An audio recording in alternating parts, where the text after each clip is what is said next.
안녕하세요. 오늘은 9월 30일, 9월도 마지막 날이죠. 연중 26주간 월요일입니다. 성 예로니모 사제학자 기념일이기도 하고, 오늘 복음은 루카복음 9장 46절에서 50절의 말씀이죠. 제자 가운데 누가 가장 큰 사람이냐 하는 문제로 논쟁이 일어났죠. 마음속을 아시고 어린이 하나를 데려다가 세운 다음에 누구든지 이 어린이를 내 이름으로 받아들이면 나를 받아들이는 것이다. 이렇게 말씀하시면서 가장 작은 사람이야말로, 그러니까 너희 가운데 가장 작은 사람이야말로 가장 큰 사람이다 하는 역설의 말씀을 하시죠. 요한이 예수님께 말했어요. 어떤 사람이 스승님의 이름으로 마귀를 쫓아내는 것을 봤는데 저희와 함께 스승님을 따르는 사람이 아니기에 저희는 그가 그런 일을 못하게 막아보려고 했습니다. 한 거죠. 주님은 막지 마라. 너희를 반대하지 않는 이는 지지하는 사람이다 하고 말씀하세요. 오늘 복음의 제목은 예수님의 이름으로 한번 말씀을 드리겠어요. 예수님의 이름으로. 누구든지 내 이름으로 어린아이를, 여기 말씀은 어린아이 하나를, 어린이를 내 이름으로 받아들이면 나를 받아들이는 것이다. 또 어떤 사람이 예수님의 이름으로 마귀 쫓아낸다니까 그렇게 해라 하고 말씀하세요. 우리는 모두 이름이라는 표현을 알고 있죠. 모든 사람은 누군가의 이름으로 행동을 합니다. 저도 사제로서 예수님의 이름으로, 또 학교에서도 그렇고, 또 교구청이라든가, 또 지금 본당에서도 마찬가지죠. 공무원들도요, 국가의 이름으로 행동하고, 판사는 법의 이름으로 행동을 합니다. 그것은 자신을 표현하는 고대의 어떤 그 가치관을 받아들이고 그 사람의 그런 행위의 뿌리를 근거를 대는 거죠. 우리 사회에서 이 이름이라고 하는 것, 그 이름은요, 큰 가치를 가지고 있는, 아시아에서는 저도 이름도 뜻이 있고 하지만 그렇게 서구에서는 이름이라는 게 큰 가치를 드러내지는 않고요. 그냥 성인의 이름이 많죠. 그렇지만 유대인들에게는요, 우리랑 비슷한 부분이 있어요. 세상에서 각자가 가지고 있는 하느님으로부터 받은 소명이 있다는 거죠. 그것을 표현하는 겁니다. 이런 맥락에서 우리는 하느님께서 낮과 밤을 부르시는 창세기 이야기를 더 잘 이해합니다.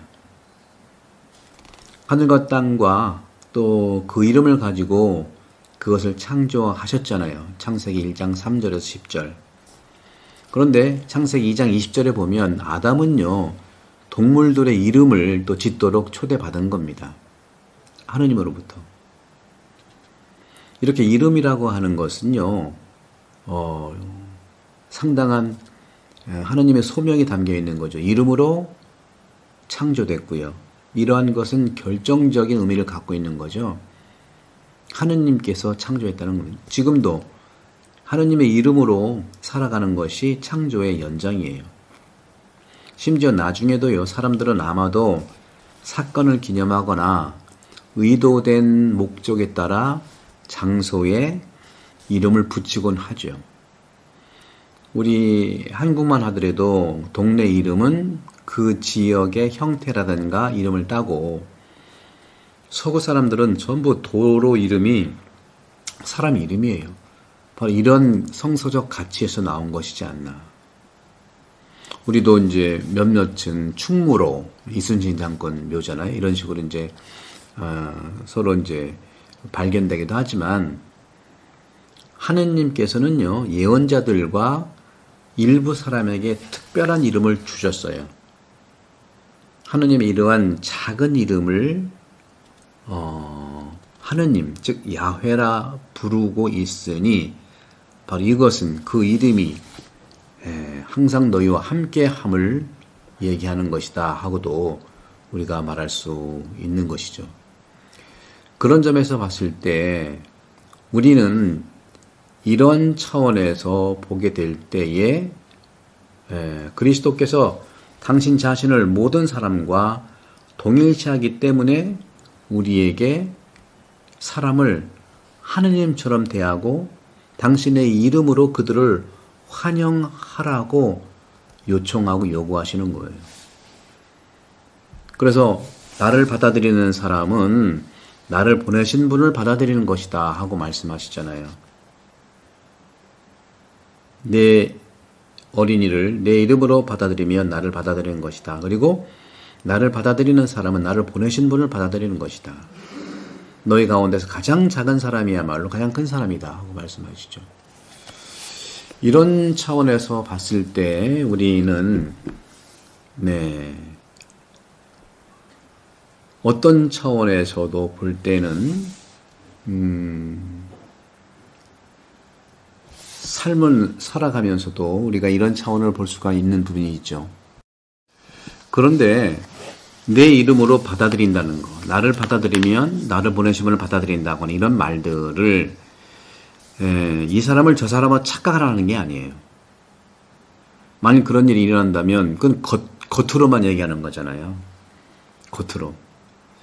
그렇기 때문에 성경에서는요 오히려 반대의 의미로 선교라고 하는 용어를 사람의 어떤 그 교환과 사람과의 동일성을 의미하는 데 사용을 합니다.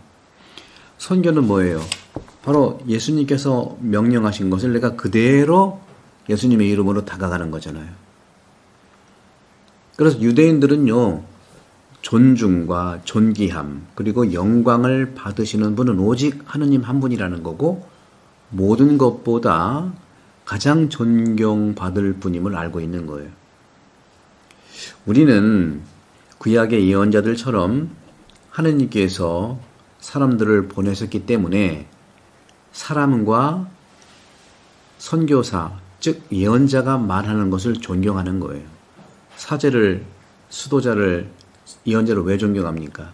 하느님으로부터 왔고 예수님의 말씀으로 선포하기 때문에 그런 거예요. 자기 개인의 얘기하는 게 아니죠. 예수님께서는요, 아버지께서 보내신 것과 같은 방식으로 자신을 나타내십니다. 하느님께서 보내신 이 모든 사람들, 그들은 구약에서 하느님 창조주 대신에 수행해야 할 특별한 임무를 받은 예외적인 사람들이죠. 살면서 만나는 사람들은 다 비슷한 것 같아요. 하느님의 섭리가 그들을 우리의 길로 인도하시기 때문입니다. 우리가 사람들을 거룩하고 신성한 예언자, 또 설교자, 선교자로 받아들일 수 있을 때 그들과 온 세상에 대한 우리의 태도도 변하고 있는 거죠. 다른 사람들과의 만남이 바로 기도이고 우리가 매번 참석하는 이 미사는요. 나 홀로 왔지만 바로 사람들과의 만남이고 예수님과의 만남이고 궁극적으로 하느님과의 만남이고 또 미사 지향을 했을 때 그 지향자와의 만남입니다. 따라서 전례라고 하는 것은 나와 다른 사람들, 특히 하느님, 예수님, 또 내가 지향하는 돌아가신 연미사, 지향자, 생미사 만남입니다. 그런 점에서 우리는 이렇게 이제 말씀할 수도 있겠죠. 우리가 이제 보게 되면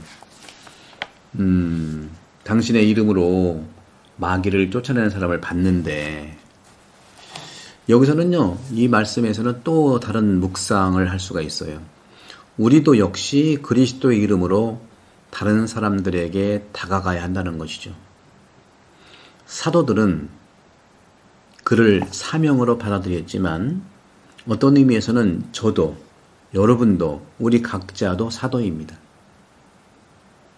이것을 인식해야 한다는 것을 잘 알고 있죠. 이러한 사명은 사람에게 권위와 특별한 하느님의 은총과 힘을 주십니다.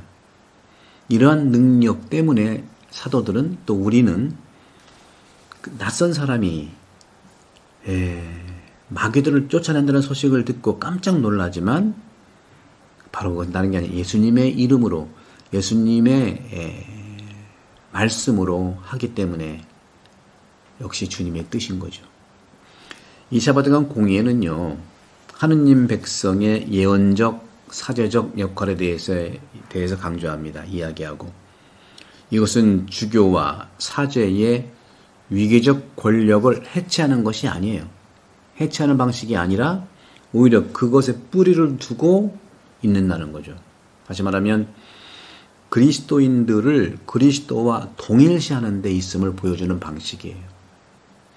기능적, 직무적 사제직 뿐만 아니라 모든 그리스도인들은 보편적 사제임을 천명하는 것이죠.